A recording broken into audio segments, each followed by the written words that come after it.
Right, let's kick off, shall we?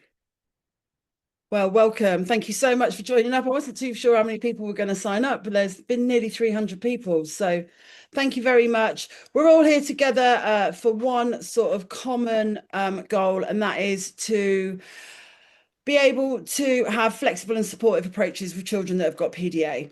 I am just going. Can everybody see my screen with the slide deck on it?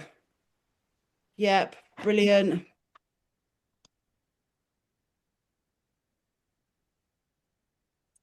I'm just going to change. Yes.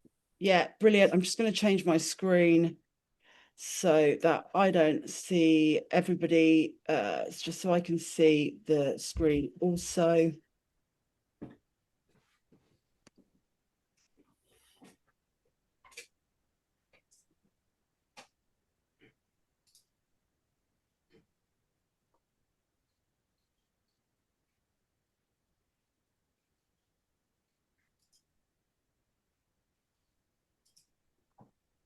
Right, let's kick off. So, this masterclass, hopefully by the end of this hour, you are going to have some really good tips and strategies to help you approach a child with PDA. It may be your child, it may be your grandchild, it may be that you're in an education setting, and it may be a student that's in your class. So, let's kick off.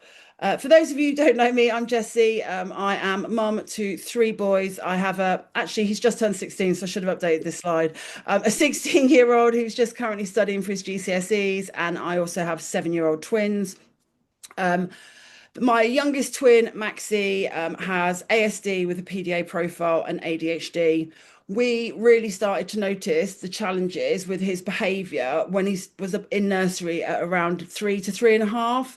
And as the expectation and the demand grew, obviously the conforming with like the normal sort of way that you move through nursery, we started to notice a real change in his behaviour. But we kind of just fobbed it off and put it down to the fact that it was probably down to the fact that they're October born. So they went to school very late, and we just were a little bit sort of, maybe, dare I even say it, a bit ahead in the clouds, maybe even a little bit in denial that there was something underlying going on. It really came to a catastrophic meltdown when they started school. So they started mainstream school in 2022, and kind of the other side of the Christmas term. So about 3 to 4 months in, he unfortunately hit burnout. And we made the decision alongside mainstream school to sort of remove him. We kept him on roll. However, we home educated for 2 years until we were I'd say, very fortunate to get a place. After quite a long battle, we got Maxi a specialist school placement last May, and he happily started in October of 2024, and is thriving. I'm not going to lie, it's taken us a long time and a lot of trial and error, and I'm going to say way more errors than trials to implement sort of low demand strategies to try and keep the house as calm as possible. But I'm not perfect. We're not perfect. It is still a car crash some days, so do not be fooled. Some days it doesn't matter how far in advance you plan or how many strategies and low demand you just put in place. Some days it is going to be incredibly tough. So, how we got today. So, for those of you that don't know, I run a parent community called the PDA Parent Circle Community. I launched it in January of this year. Currently, it has helped and well, it is helping and supporting over 150 parents and teachers. There are live weekly trainings like this one today. There's guest speakers. They're all recorded to watch. There is a full resource library. We also have a great group chat, which is there for really everybody for any sort of daily help and support from other parents. We also have a monthly book club. And just to give you a heads up, the doors are actually closed now until August, but you will have 7 days if you want to join from today to join the PDA Parents Circle. And after we have finished this, I will be sending you all an email that will have this masterclass, the recording of this masterclass, the slide deck show that you're seeing now, and a few other bits and pieces, and also the link to join the PDA parent circle. So don't miss that email. If you haven't marked the emails from me as junk, please unmark them because I don't want you to miss out on the recording and also the slide deck show. Cool. Shall we get into this? Let's go. So, PDA, what is PDA? I'm going to be really honest with you here. I had never actually heard of PDA until about 4 years ago. Um, PDA this is a definition of PDA from Google. It is a profile on the autism spectrum characterized by an extreme avoidance of everyday demands and expectations due to high anxiety levels. So, what that often looks like then to us at surface level is a massive, intense resistance to everyday demands, putting shoes on, sitting at the table, getting ready for bed. On the surface, the child may appear to be have social skills. Guys, I just ask you to just unmute I've just get you to mute the microphones for me, guys, so we can't hear everything else going on in the background. That would be absolutely amazing. Brilliant. Um, so back to that. On the surface, they appear very sociable, but they actually do struggle and have a lack of social circles, or they just feel like that they don't belong. We started to notice what their contribution of wanting to take part, however, wanting to always do it at a very sort of on a backseat level, very sudden mood changes. You're probably the reason why you're on this is you are probably starting to see some of these factors in your child. They are generally comfortable in role play or pretend play. That's because they do not suffer from a loss of autonomy then, and they are in control.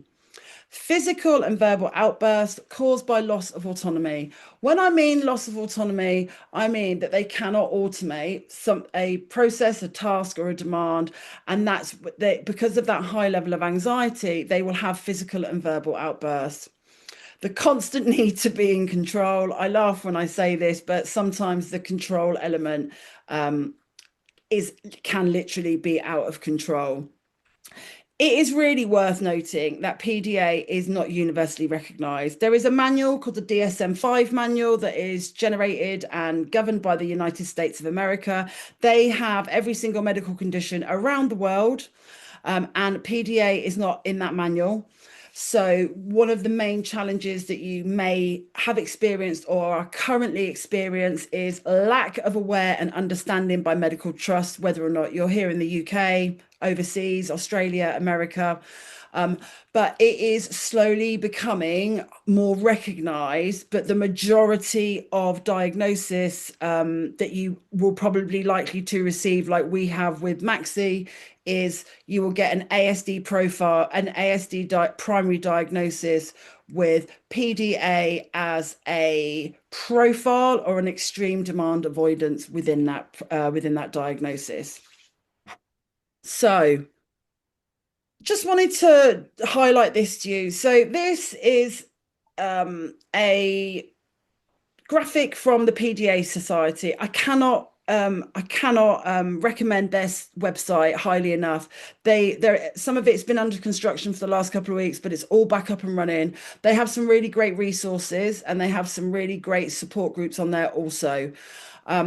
So a child with PDA can explode and behaviors escalate when they see a demand as a threat. When I say demand, not it's not what we would see as a demand. It's just, like I said a minute ago, it can just be as simple as putting your shoes on, getting them to turn the TV over. They will see that as a threat. If we look at the graph here at the bottom of the pyramid, you'll see they'll be very calm and able. And that's that nice calm plateau that we see with children. Then as they're starting to get agitated, so they're going to get higher levels of anxiety, they feel like they're losing control, you will see that these are the sorts of behaviors that you will get that will start to move up the pyramid. So distraction, excuses, they'll start to procrastinate. Physical incapacitation, they may go into fantasy, they may go into role to pretend play, and they will stop maybe any sort of conversations. Then, as we're starting to get to those top two segments of the pyramid, they are going to start to take control. There will be no completion of compliance. Sorry, that was just my alarm clock going off. No completing of a compliance. And then when they get to that top part and that fight, flight, or freeze mode, that is when we see it as what could only really be described as a panic attack. They will get upset, they will scream, they will shout, they will shut down, they may be super aggressive, they may run away. And we're looking at that fight, flight, and freeze. What we're going to hopefully do by the end of this masterclass is I'll give you some tools and some tips that will hopefully prevent you from getting to the top of that pyramid and getting into fight, flight, or freeze. If you've experienced it, you know how terrifying it can actually be. They may not go through all these stages step by step. They may go from calm and able to going straight at the top. Sometimes you can bring them back down. Again, we're going to talk about that in a few moments. So, understanding their behavior.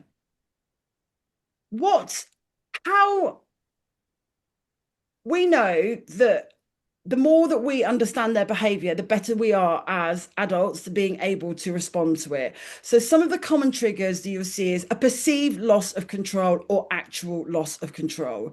Now, this can be something so trivial. If you've got neurotypical children, it may be really difficult for you to shift that mindset of having a very able child to having a child that can't even go and reach across the room to collect their own drink. So it's a perceived loss or an actual loss of control. Unexpected changes in routines, direct demands or instructions in their eyes. So they may feel that you are instructing them or giving them a direct demand. Sensory issues. Is it too loud? Is it too cold? Do they not like the environment that they're in? Simple as saying no. No, you cannot beat your brother up. Again, loss of control, and we're going to see that anxiety start to ramp up. Also, too many choices or demands experience. If we give too many choices or they're overwhelmed, they're going to go into fight, flight, or freeze potentially because they're going to have an overwhelming sense of anxiety or stress. What are the types of disruptive behavior? In our house, I'm not going to lie, I'd say probably the top three are our PDA's favourites. So when he gets into fight, flight, or freeze mode, we see physical behavior, physical disruptive behavior, and I mean punching, hitting, kicking, and biting. It could be his siblings, it could be me, it can be his husband, my husband, sorry, not his husband, or it can be objects, the wall, a door, a sofa. Verbally abusive, shouting and swearing. We see a lot of swearing. However, since we've taken more of a low demand approach, we have started to see that subside more and more as the months have gone on. Explosive behavior, throwing items, attacking siblings.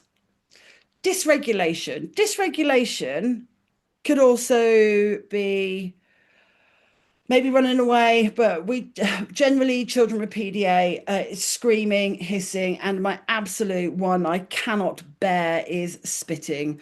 An obsession with objects or peers. You may have started to notice this, but they do sometimes get obsessed with people or things. De-escalation can be really effective if we are being very aware of signs of the behavior and the autonomy loss and the anxiety levels are starting to get high. De-escalation can work incredibly well and it can be effective. However, if they've gone full scale up to the top of that pyramid that I just showed you and they are in fight, flight, or freeze, I would consider waiting at least 90 minutes. The cortisol in their brain needs to drain out. They need to get rid of that emotional response, which a lot of the time the emotional response is going to be lashing out.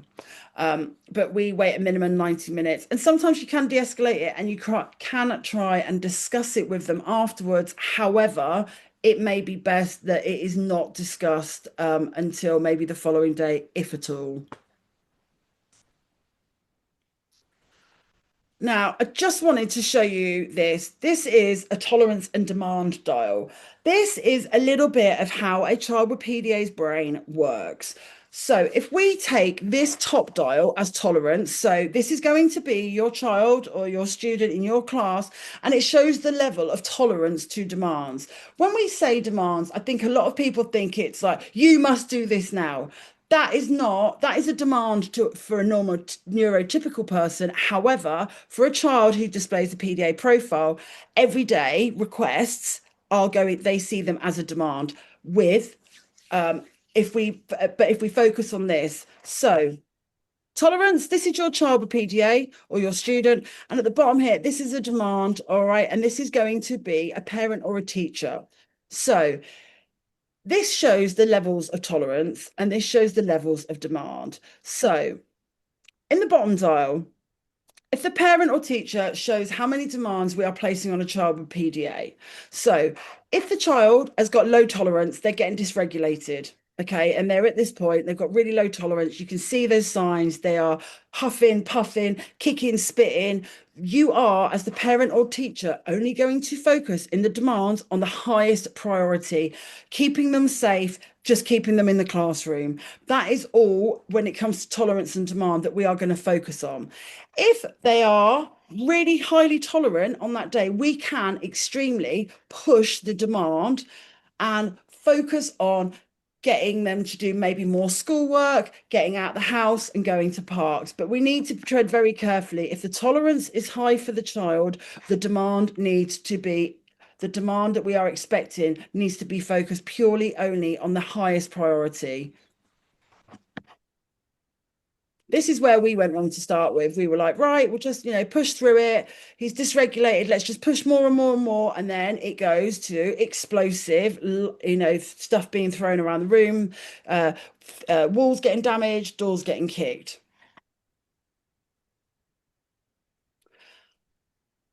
If you have never heard of the Panda framework, I talk about it a lot on my Instagram account.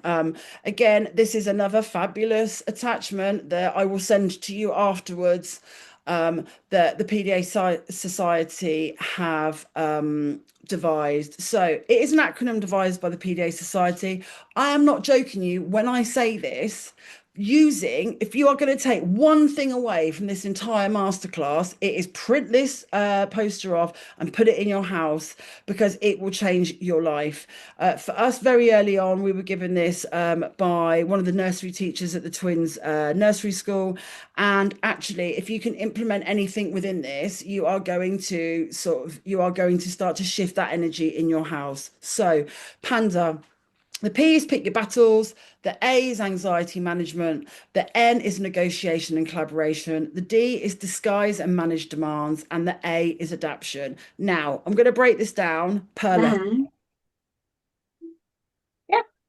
So, how to implement the Panda approach. So, when I say P, pick your battles, focus on purely what is essential. This is key to everything you do with a child who has PDA. Pick your battles wisely, prioritize safety, their well-being, and their emotional regulation, but really, really let go of anything that is less critical. So, do they have to wear those shoes for school? No, pick your battles wisely. Is their handwriting not perfect? No. Who actually really cares? Okay. Because picking your battles and focusing on what is purely essential in that moment, if their tolerance is high, you are going to be able to get more out of them. You're going to be able to enjoy family days out. You're going to be able to get them on board if they are doing schoolwork.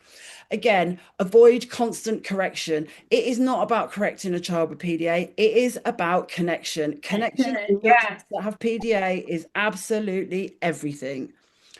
And how you can implement it. Ask yourself before you approach that child with PDA, is this absolutely necessary? Do they really have to do this? Or have I got a fixed mindset and I'm deciding that they have to do this? Picking your battles is the key.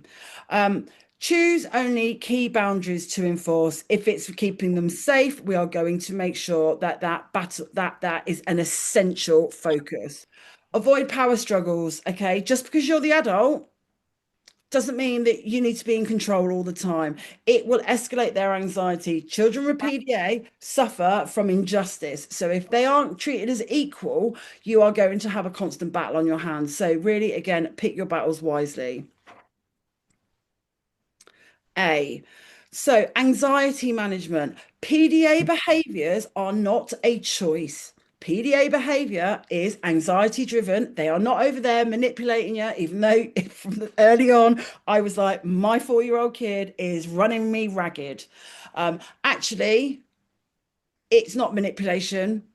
They are just so anxious that when they are trying to do something, um, it feels that you are being that you're being manipulated. But again, going back a step, if we think about picking your battles wisely, lowering our expectation or what we are asking them to do.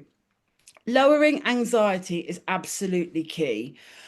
Some strategies that you can implement: be predictable, use visual timetables and social stories. I will say that they do not work for us personally, or they did work and do work for probably about a day.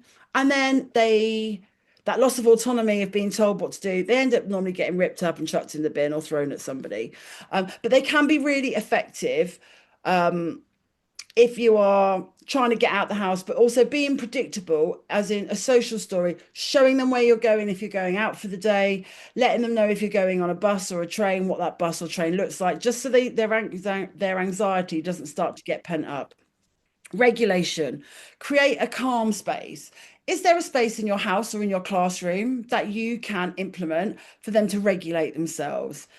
If you are a school here or you are a teacher and you're on this masterclass, please don't factor it in as an everyday part of the timetable. Anxiety management and moving children to calm spaces should only be when they need it. It's not a regular thing because it will lose its effectiveness. Using sensory support, it might be headphones, it might be fidget toys, it might be calming lights, might be calming music. Okay, regulation. Staying calm yourself. Listen, it is really hard when you are being shouted dickhead by a 4 or 5-year-old. But the calmer you remain as the adult, the easier this is going to be to park it and move on without it getting to fight, flight, or freeze. Just remember your tone matters.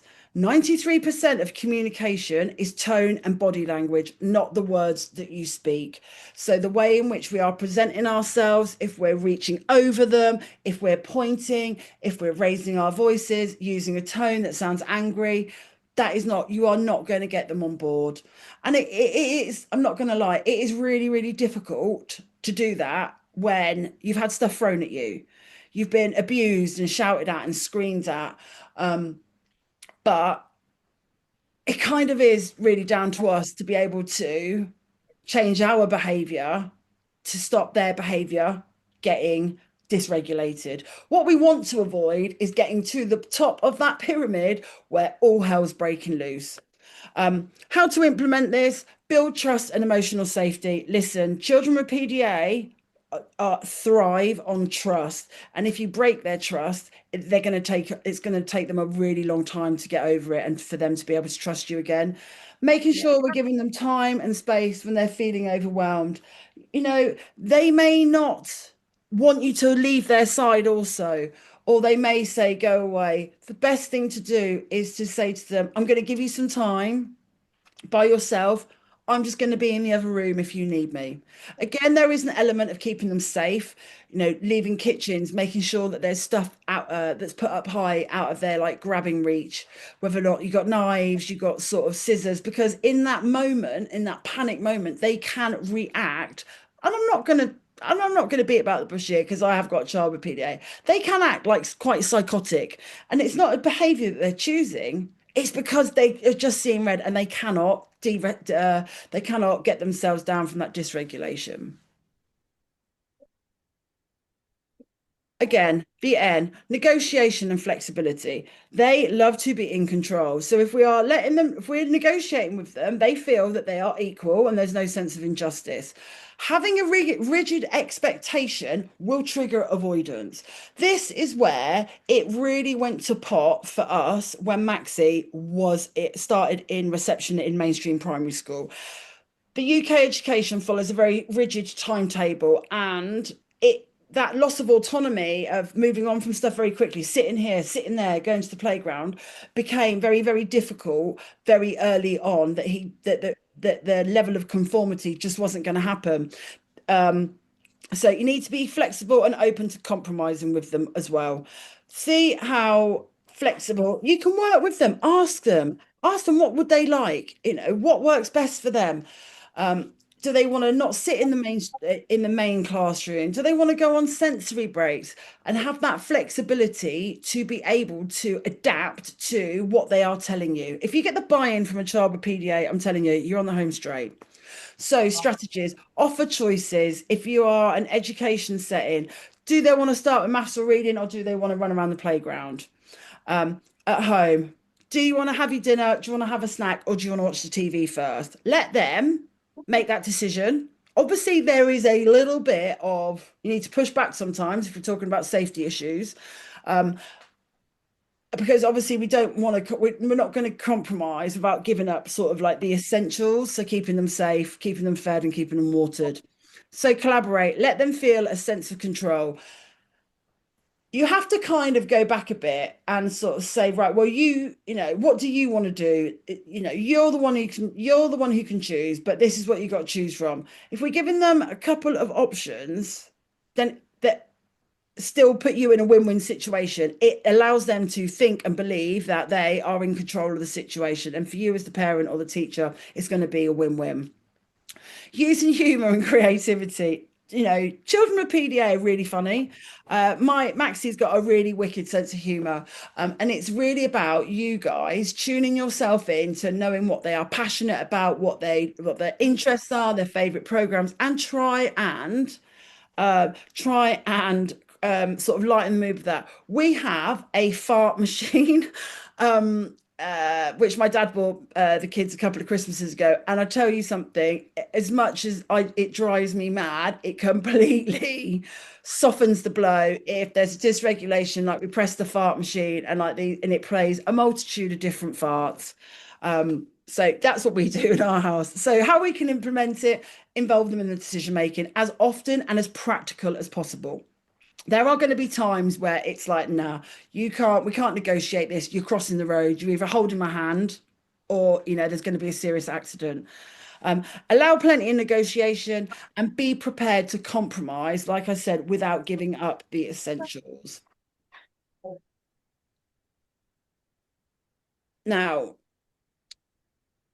disguise and demands. At the end of the day, it is all about the language that you use. um, and how we're positioning stuff. So demands are often seen as threats, so reframe them to be less direct. So how can you do this? I've said it before and I'll say it again. Using, if you haven't read it yet, read Linda K. Murphy's Declarative Language Handbook. It is really, really good. I'm not gonna lie, it's very difficult to actually physically read it. I had to download it on audio because, I'm not a speech therapist, I'm not an SLT, and I did find some parts of it incredibly difficult. But once I started listening to it, I found it a lot easier to sort of take on sort of the key points of it. Using indirect language or third party praise to a child with PDA is key. It is super beneficial because if you're giving a child direct praise, they will see that sometimes as a threat and loss of control, so they may not react very well. Using indirect language, if you want them to finish something, instead of saying, right, come on, you've got to sit here and do this, say, oh, you know what, I'm really struggling to finish this puzzle. Drop the bomb, walk off, plant the seed, let them start to think about it. They'll probably, the moment you say you can't touch that, that's your brother's, that works very well in our houses also. Um, Try and make tasks, schoolwork, homework, whatever, into games, a challenge, or make it into a story. We play a lot of. I bet you can't do that by the time my stopwatch is finished. And then we use a timer. Third party prompts, again, direct third party praise is great. If you say to a child with PDA, wow, I absolutely love that picture. How did you do it? They can sometimes react because it's a direct command, a direct, they'll see it as a direct threat. If you say, oh, you know what? God, have you seen Max's drawing today? Wow, it's so good. Within their earshot, it will motivate them, and they will hear, um, and they will feel motivated by saying something in third party. So, implementation tips. Avoid. You need to do this. You're going to get probably a middle finger up at you. You're going to get something thrown. You may get door slammed. Um, Turn task into plays or routines and praising third party because too much focus, like I said, can feel like additional pressure, and they just don't like it. And finally, the last letter is the adapting. So, adapting your environment and expectations is essential. This is not about making the child conform to normality, it is about working with the child's unique neurological disability.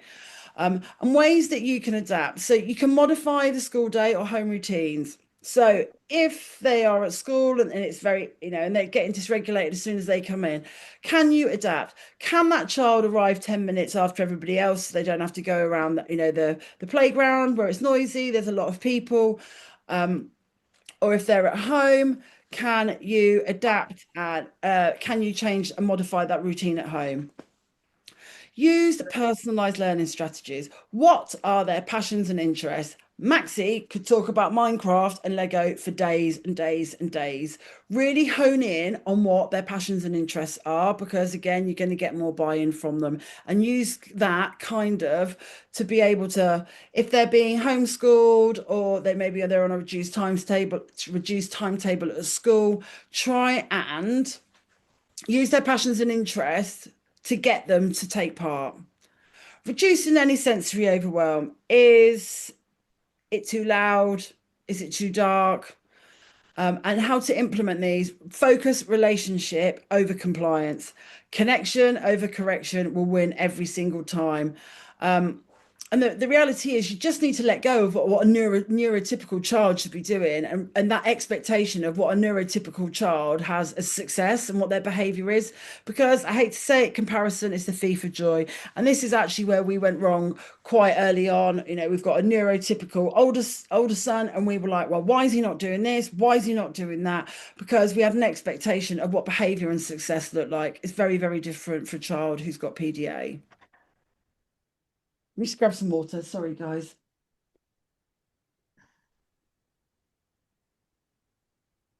Right. Moving on. So, Maslow's hierarchy of needs. If you are a teacher or an education setting and you are watching this, you will be very aware of Maslow's hierarchy of needs. Now, this is just some little bit of background thought for you to. I mean, there's all these moving caveats, isn't there, when you've got a child with PDA? But this is just basic needs that children and adults need to be able to develop and grow. So Abraham Maslow is an American psychologist, and like back in the 60s, he devised this pyramid-shaped model that basically describes what you need to have to be able to develop and grow. And I just wanted it to give you a bit of a background, sort of food for thought, that these bottom two here, safety and physiological needs, are every human being's basic needs. If we are not getting these basic needs right, it's from the get-go, you are not going to, it's going to really go against being able to assist and support a child with PDA. When I mean physiological, food, water, warmth, rest. Have they eaten enough? Are they thirsty? Did they sleep rubbish last night? Is it been too hectic? These are all things. If we are expecting a child with PDA to be able to succeed in the classroom or at home, we need to ask ourselves, are they tired? Are they hungry? Are they thirsty? Are they just knackered because they've had a busy day? And then their safety needs. Do they feel safe and secure? Are they worried about the environment that they're in? If they, maybe they may be currently, it being in foster care, they may not feel safe. They may be in the care of somebody that they do not feel safe and secure. These are all contributing factors that we need to think about first. So, disruptive behaviors at home and at school.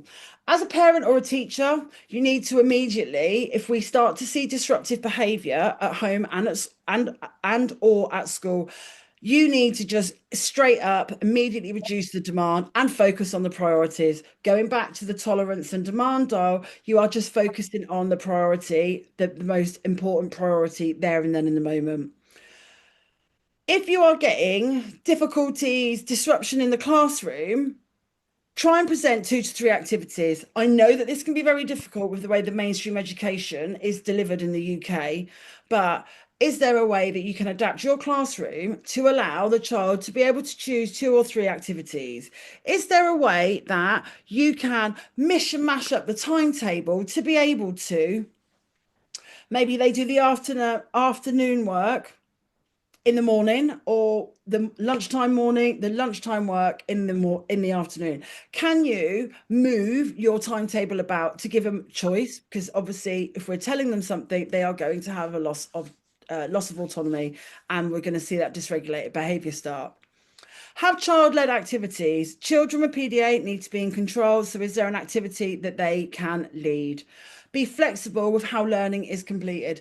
Do they have to sit and write their numbers down? Do they have to do phonics? Can they choose their own book? Can they use Lego blocks to do their counting and their numeracy? And these are all things that we need to think about. Avoid praise, rewards, reward charts, and punishments or sanctions. They are the behavior that you're seeing is not their choice. Remember that. Giving a child with PDA praise and reward charts just don't work. All right. They will see that as an expectation equals anxiety. So the more you're expecting them to do something, the more anxious they're going to become. So if you've got a reward chart up on your classroom or at home on your fridge, and the expectation is that they must do this, this, and this before they get a special treat, and they're seeing it, they are going to start to get anxious about it. Punishment also, tread very carefully with punishment or sanctions. Choose it in the moment. I know, obviously, if you are education environment, there may be sanctions that have to put into place because of the safeguarding of other children, but it's really, really try and tread carefully of how that message is delivered to the child if it has got to the point where they're going to have to be sanctioned for their behaviour. Make enough time. I cannot stress the importance of, if you try to rush, I mean, rushing around is chaos anyway. It always puts you out of sync. But if we are rushing a child with PDA, they're going to get flustered. They're going to get loss of autonomy. They're going to get dysregulated. Allow way more time for children with PDA. It seems like you might not ever get your life back, but trust me, you will. Distraction can be used if anxiety starts. A good diversionary tactic: distract them. Let's go out for a walk. Come and help me cook dinner. Do you want to help me make a drink? Here's a snack.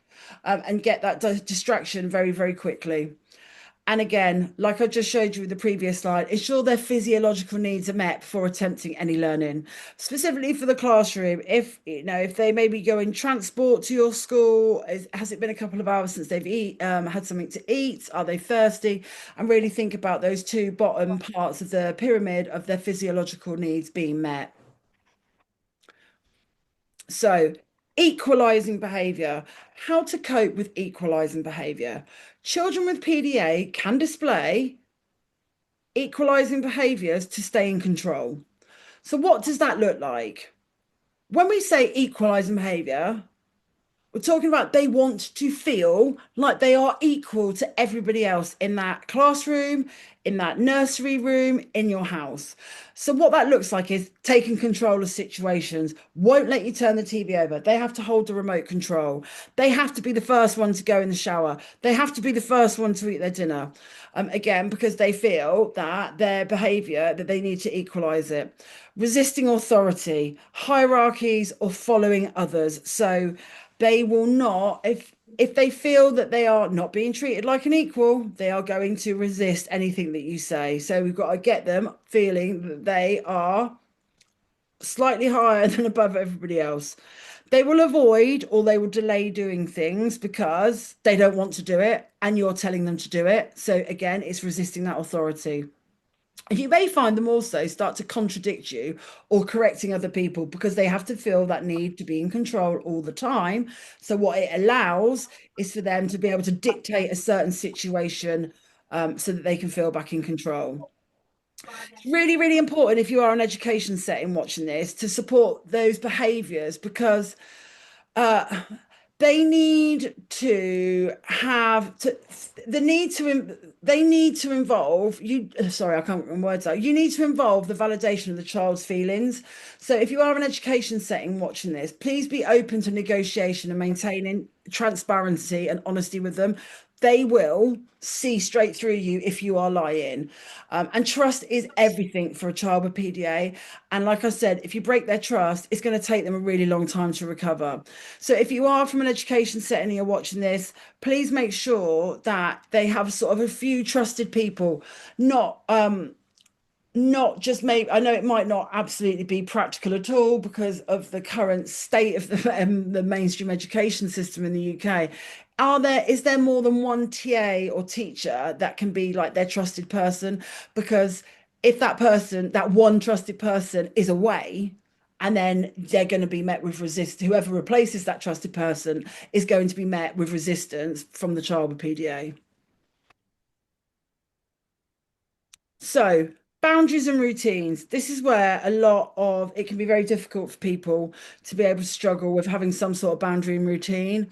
Um, really, really respect their need for autonomy, but make sure it can give you structure, not also for you, but for them as well. So, setting boundaries. How can you set a boundary? So, collaborate with them on setting the rules. What are the absolute non-negotiables?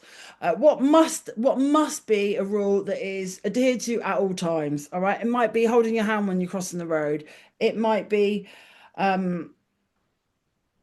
not attacking a sibling, but involve them in creating the rules.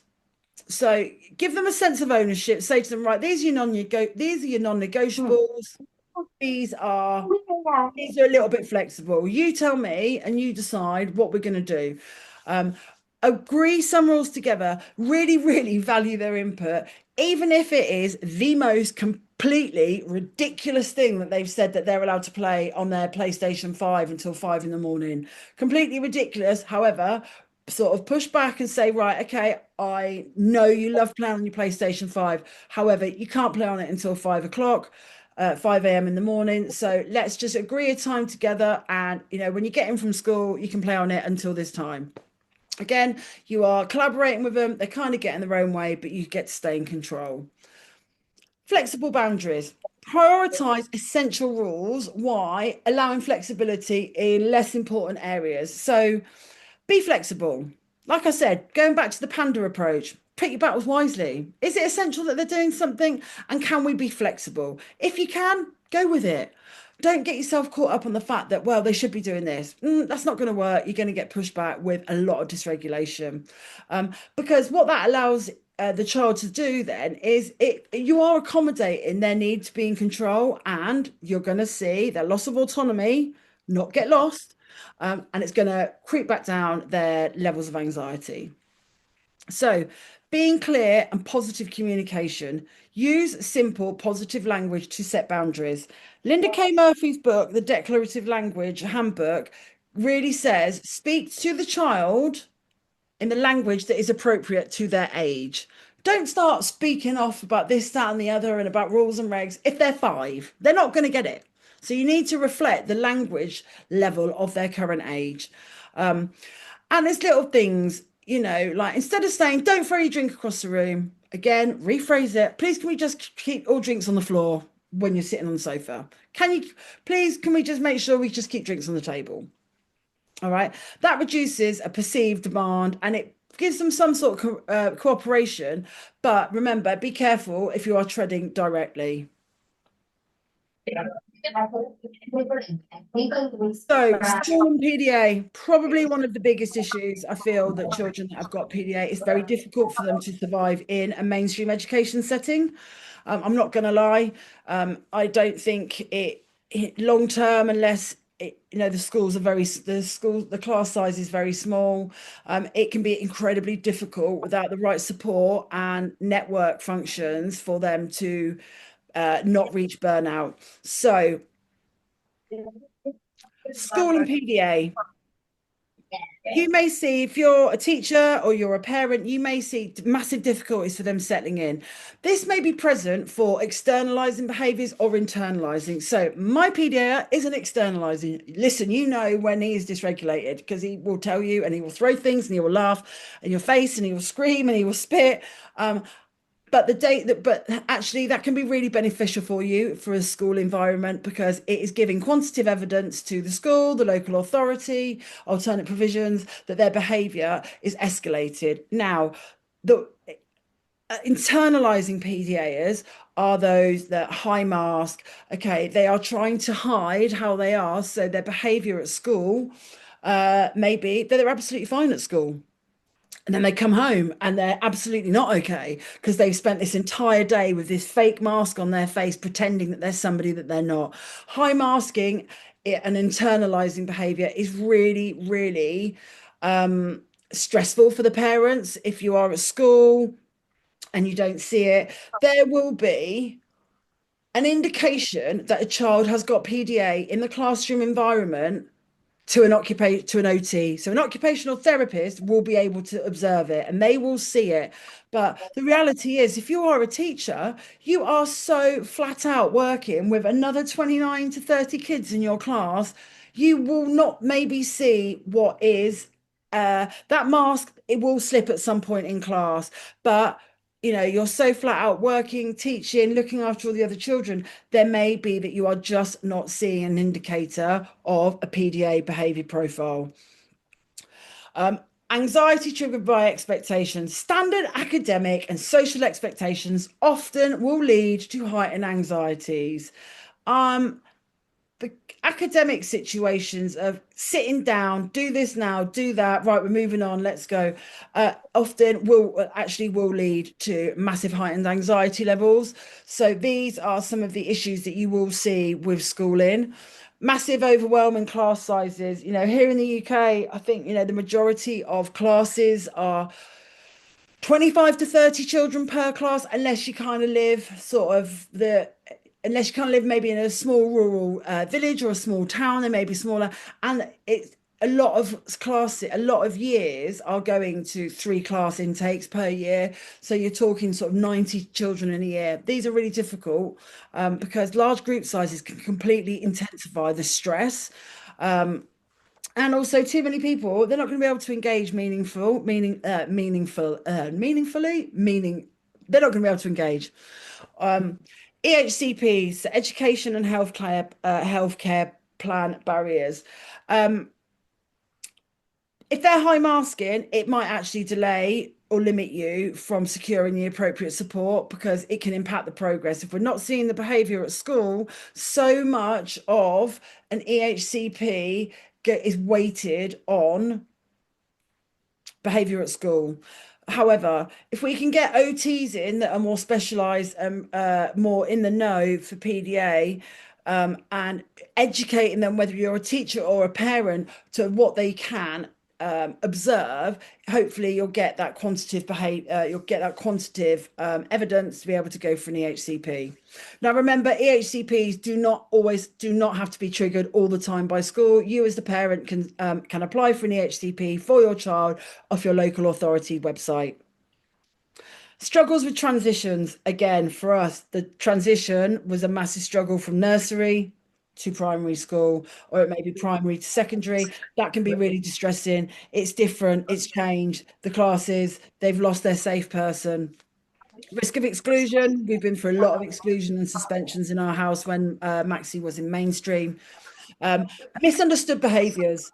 There's a misunderstanding. There may be people that feel that your child's just like that because they're manipulating the situation. That if if we're not believing that they're internalizing, they're just, they're absolutely fine here. And then they're not, or they're just going in and they're being absolutely explosive because they are demonstrating externalizing behaviors.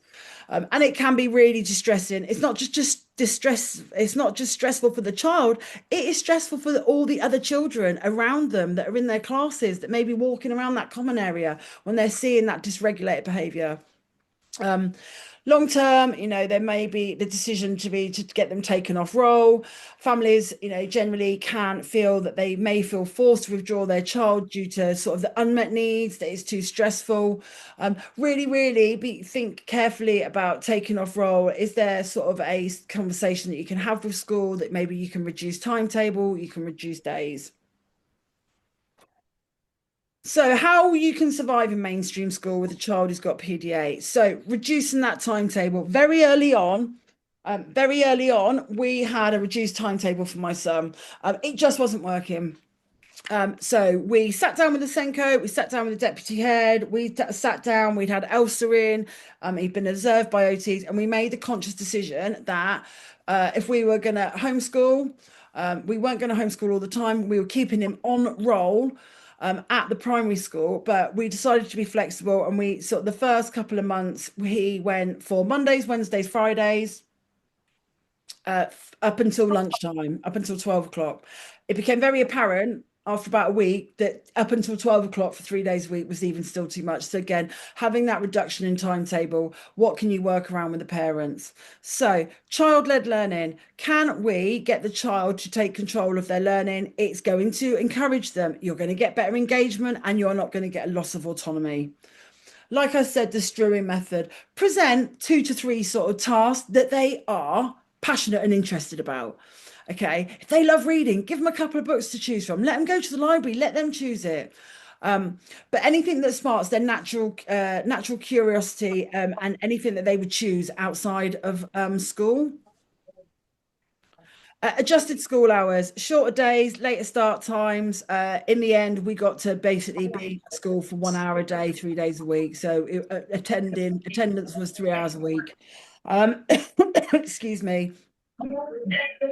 The danger with going in later, I would say just be very mindful of an adjustment of going in later is the resistance you may get is then all morning that anxiety may start to build up and it can be difficult to get them in later on in the afternoon. That's just what we personally found.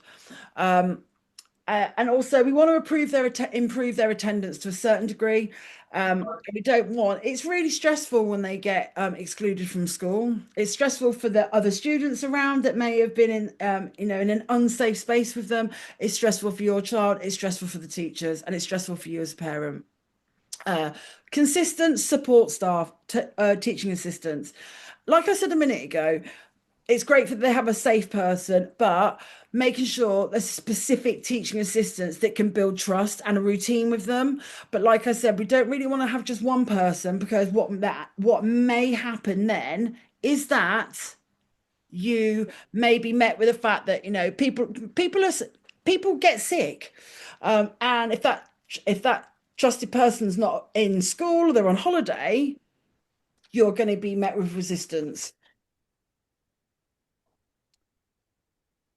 Quiet corners and safe spaces. Provide sort of non-scheduled, student accessible areas for them to emotionally regulate or retreat if it's just becoming overwhelming. Just be really mindful again that it's not timetabled in. It's not every single morning at 9 o'clock they're going to go into that space. It's to be used as for co-regulation and a safe space for them and a quiet place for them to go. And it will lose its effectiveness if it's a regular thing because they're just going to go there all the time. And ultimately, we do want to be able to provide children in mainstream school with the competencies and the confidence to be able to take part in learning. EHCP referral pathway. Begin or support the process if school can help you to get an EHCP when needed. You can, as teachers and as parents, you can quantitatively collect evidence from teachers, medical professionals, OTs, parents, teaching assistants. So basically, you're building a picture of how maybe that they would need maybe more support, they need funding, they need a specific one-on-one, they need a one-on-one just on certain days of the week. And these are all ways that hopefully we can survive, keep children in PDA, prevent them from hitting burnout in mainstream school. What I will say, like I said a minute ago, you can trigger off the EHCP. You can trigger off the EHCP yourself from the local authority. Right, before I move on to the next slide, I'm just going to read some of the messages that have come through. So is PDA a spectrum too? For us, PDA, well, it's not classed as a diagnosis for anything, Natasha. It is, for us, the diagnosis for Maxi is actually high functioning ASD with a extreme demand avoidance profile. Is it possible for them to shut down instead of kick out? Yep, you're going to see that internalizing behavior and they may withdraw instead of explosion. So there is externalizing behaviors and there's internalizing behaviors. So yeah, that is again something that you may see. That's something to my son. Losing trust with a child that's got PDA. If you lose the trust, they have memories like an elephant, so it's very difficult for them to be able to trust you again.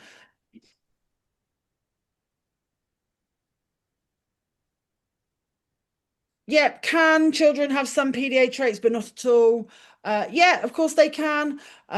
They like praise charts, but also what should you say to them? I can see you have big feelings. Wait a minute. Hold on. That's a big message.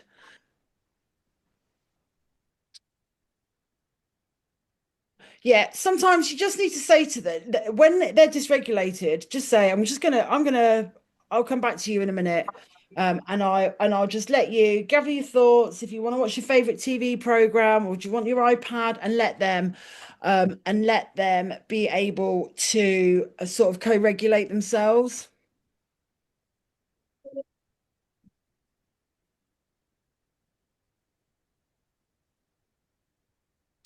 Anything that's coming regarding medical stuff, guys, I just need to remind you, I am not a healthcare professional. Okay, so I'm not going to answer any of these questions regarding what is the difference of ADHD and PDA and diagnosis because I am not a healthcare professional.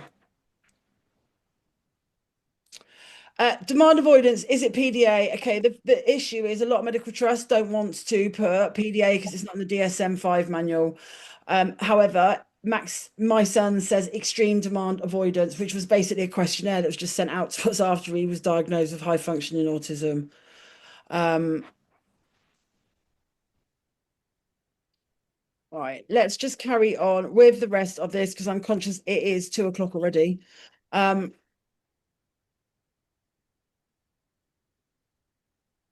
okay, so how to survive in mainstream. Let's just carry on. So just a final bit of takeaway. Dr. Ross Green, another amazing book. If you've never read it before, read this, The Explosive Child. And this is really, really important that you remember this. Kids do well if they can. If they can't, we as adults need to figure out what's getting in their way so that we can help. So basically, we are shifting the focus from viewing challenging behavior as an intentional choice, and they're intentionally deciding to be defiant, but recognizing it as a manifestation that they've lost skills in areas that might be flexibility, it might be frustration of tolerance, and it's problem solving. But as long as we can identify and address these underlying issues, working collaboratively, adults can help these children develop the necessary skills to meet the expectation. All right. And I just think that that is really, really worth remembering that kids do well if they can. They're not going to do well if they can't. It's very simple. So that is it. It is 2 o'clock. So just a reminder, obviously the PDA Parent Circle community, there's every week there's more training like this. There is a link there for you to join. I'm going to send this slideshow, the Panda Approach poster, and this recording. I will send you another link for it all separately to download it so you've all got it. Let me just hang on for another 5 minutes and let me just see if I can answer some of these questions. Right, let me stop. Let me just make sure. Yeah, right, that is the final slide. I don't want to just cut the slide off then and realize that it's not. Right, stop sharing. Let's have a quick answer here. Oh, let me take my camera off. Right. Let me have a quick look. So, where were we? Where were we? Our attendance is shot right. Let me just go to the top again. So, perspective. Yeah, I mean, I'm going to be honest with you. When it comes to PDA traits, I actually this is going to sound really, really now small-minded, but we never ever thought that Maxi had autism because he hit every single milestone. He did everything right. Not everything right. That sounds terrible. Like there was no, he hit all the milestones. The health visitors were absolutely fine. His preschool jabs, all that sort of stuff. But what will happen with a child who's got PDA? Generally, they're going to float along in nursery or or they may not ever even go to nursery before they start school. Now, we know that they don't really do much. There's no expectation for 3-year-old, is there? They sit down, they watch the telly, they go on fun days out. And it is generally when they start that nursery, that more structured, rigid environment, or if they haven't been to nursery, they just go straight up to reception. That is when we can see absolutely catastrophic behavior. For me, I was like, my child's not autistic. There's nothing wrong with him. Like, he's verbal, he's done this, he can do that. And actually, it was a massive mindset shift for us that but when I look back in hindsight, Maxi could count backwards from 50 at around age 4, which, I'm 45 and I struggle counting backwards. I'm not going to lie. So maybe, there were traits and indications there actually before it got to that catastrophic point. So yeah, there may be common traits, but again, it depends on how old the child is. Sometimes they are very, very good at internalizing that behavior and they mask very, very well. It's a really common trait in autistic children to mask. And actually, if it, I would say if you've got, the danger with internalizing or externalizing, it's so draining and so tiring for them. The majority of children with PDA end up at some point hitting burnout. Um, my son was in a small setting, so they moved him out, and now he hasn't been to school in 6 months. Yeah, that's quite a common reoccurrence. They're switched on, they conform in class, and then they sort of move them to another classroom, and then generally what can happen is it's going to be too much for them. But again, speak to the school, ask for a reasonable adjustment. Can they be flexible? What support can they provide you with that is going to lower their anxiety? Remember, you know your kids or you know your students, you know what they are really zoned in on, what they're passionate about, and use that to your advantage. Also, crunchy snacks. I never stop talking about it. Crunchy snacks, great for the nervous system. Obviously, they've got a nervous system disability. Great thing. We transition between tasks with snacks. It's like Hansel and Gretel in our house. It's like, right, let's go to the car, let's do this, let's do that. We have snacks everywhere we go. Is it Hansel and Gretel? Yeah, it is, isn't it? It is Hansel and Gretel. I had to think about that then. Um, wow, the messages. Distinguish PDA. I don't know about diagnosis. I think until it's in the DSM-5 manual, there is a lot of research that's going in. There's a lot of research being done in the US at the moment that they are collecting to be able to make PDA a actual formal diagnosis. I look back from when I was at school 30 years ago, and I think there are a good few kids that were in my class that actually had PDA, but historically they were seen as disruptive naughty boys because that behavior. Um, but yeah, is it a part of the ADHD? Maxi's got ADHD as well as an ASD profile. But again, this is where it gets complicated because can you have one and not the other? I don't know. I'm not a healthcare professional, so I can't make that judgment. But Maxi, for us, he is high functioning autism with PDA profile. Um,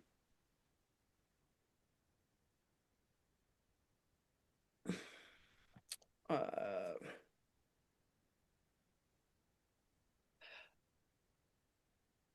How do you get your child diagnosed for PDA?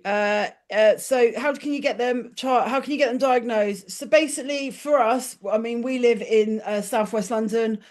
For us, the diagnosis at the end of the autism, the ASD or is it ADOS, whichever one you're having, that you a lot.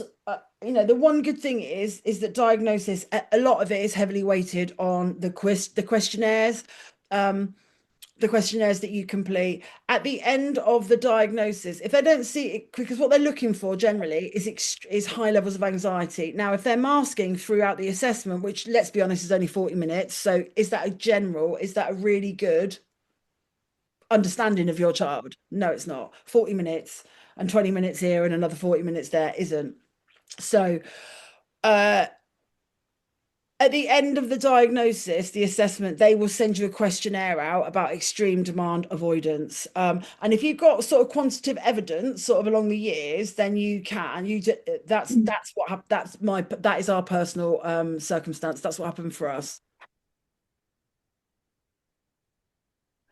But sibling rivalry, just read that. Just leave them. Charlotte speaking. Hi, Don't Kelly. You all right? don't push them in Yeah, yeah, yeah. All good. don't push them into having to make them get on with their sibling. We leave it. What we do is if it gets to escalation and it's all kicking off, we normally remove somebody out of the equation. Either my husband will take the kids out or I'll leave with Maxie if we can, just so that they don't get that. I think the other issue is siblings just fight anyway, and then you've got a PDA sibling thrown into the mix, so it can be quite explosive. Late for school every day, can't get ready. Lower in demand straight away for school. Leave their uniform out the night before. Leave it on somewhere where they're going to Dear, see he it. sounds like Next he's morning, highly they sort of red have zone, a doesn't he? non-verbal prompt. They'll start to see it. We put Max's uniform out at about 6 o'clock once they finish dinner. And then what it Uh, does is he sees it the night before, and then in his brain, oh he already dear. knows what's coming the next morning.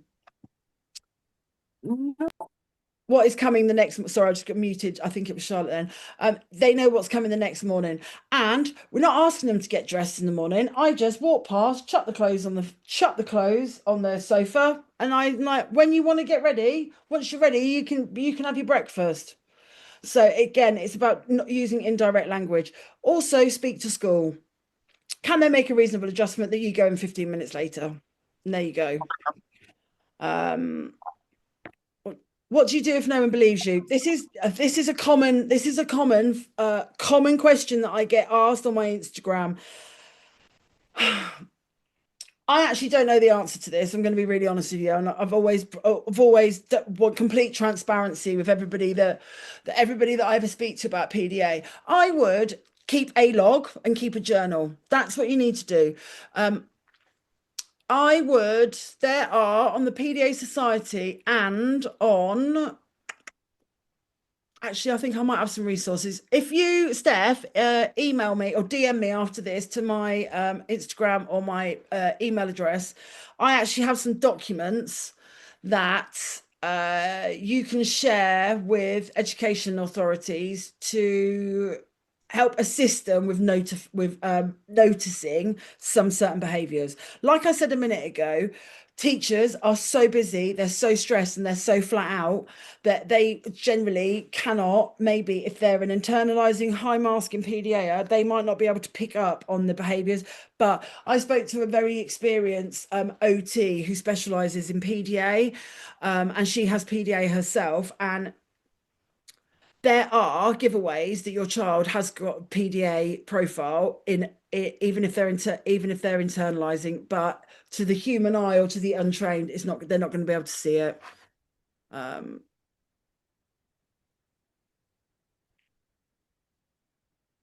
um, I don't think there's any more questions now. Just people saying, thank you, thank you, thank you. Hold on. Husband struggles. Yeah, same here. Mine did for a very, very long time, but then he sort of read a few books. Yeah, and there is that constant thing of bad behavior. And that they are choosing to behave in a way like this. Some really good books I can recommend you to read are God, they've gone straight out my head. What are the books? Hold on a minute. I've got them written down on my. I've got them written down. Um, I've got them written down here. Two secs, everybody. The Explosive Child. Actually, I'm going to do a reel about it on Instagram. The Explosive Child by Dr. Ross Green is a really good book. Give that to your husband to read. My husband's listened to it. I've worked with kids with autism. Yeah, yeah, like I said, high masking in the classroom. Somebody, a really experienced OT will observe that and will know. Crunchy snacks, crunchy snacks, crunchy snacks. Yeah, crunchy snacks, way forward, everybody. Crunchy snacks are the way forward. Who doesn't love a crunchy snack? I mean, I love Pringles. Um, right, I think that's it. Do I need to keep a log of triggers or does it matter as it could have been something that triggered them? Yeah, yeah.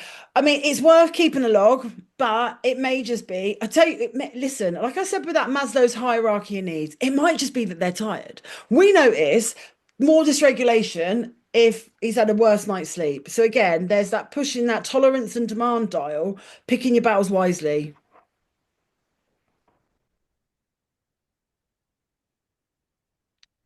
Yep, I am going to email everything out. So right, that's it. Yeah, high masking, transitioning from primary to junior, and I'm extremely nervous. Um, I would really push for really push as well if you haven't got EHCPs to push for EHCPs. They're so important for children.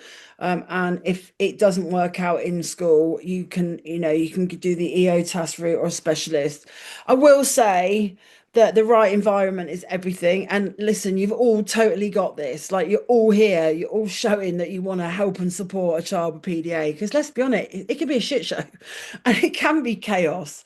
Right. With that, thank you so much for joining. I only thought there was going to be about two people on, so I was very, very surprised that there was as many of you on. Kelly, bye. Kelly, I've known for years since I was really young. So nice to see you quickly there, Kelly. And listen, we're all in this together. I've got loads of resources on my stand store. My Instagram is obviously always popping off. I am always posting stuff, helping as many people as I can. If you want a more personal, private thing, you're going to get sent the link. Join the PDA parent community. I'm telling you, it'll change your life. Right. Lots of love, everybody. Take care. And don't forget, we are all in this together. And give me half an hour and I will send all the relevant attachments out to you. All right, guys. Thank you so much. Take care. Bye.